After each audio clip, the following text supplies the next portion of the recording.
by Roshan Singh.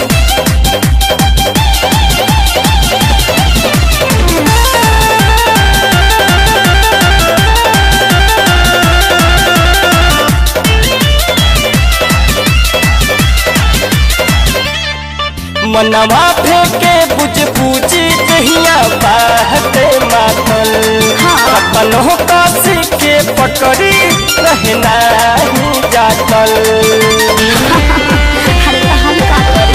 मनवा फेंके बुझ पूजी दहिया बाहते मातल अपनों का सीखे पकड़ी रहना ही जातल। बोला दिल के दालान में, बोला दिल के दालान में, होता चुन चुनी समान में। आप हैरानी होई न चुन चुनी सामान में, आप हैरानी होई न चुन चुनी सामान में।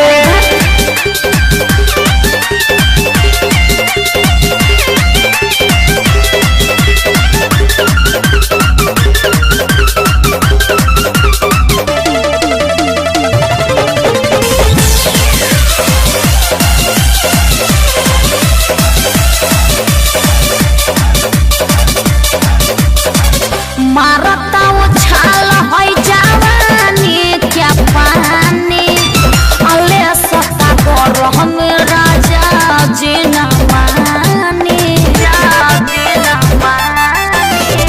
आहा बन कंगटी में कंगटी डगरी, हमर मिजाज रहनी करी छेड़ा खाल। डूबक लगा लो राजा जी खदान में, डूबक लगा लो राजा जी खदान में, होता चुन चुनी समान में। आप हैरानी होई न चुन चुनी सामान में, आप हैरानी होई न चुन चुनी सामान में।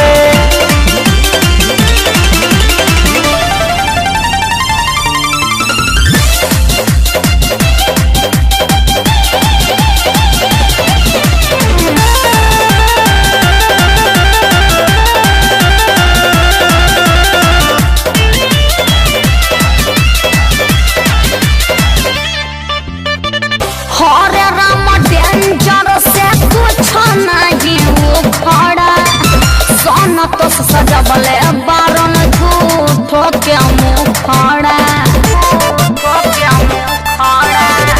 सोनिया में सटबू तो भट जाई पेट हो, रोवल छोड़ दे बुआ अपन बदी दुख हो।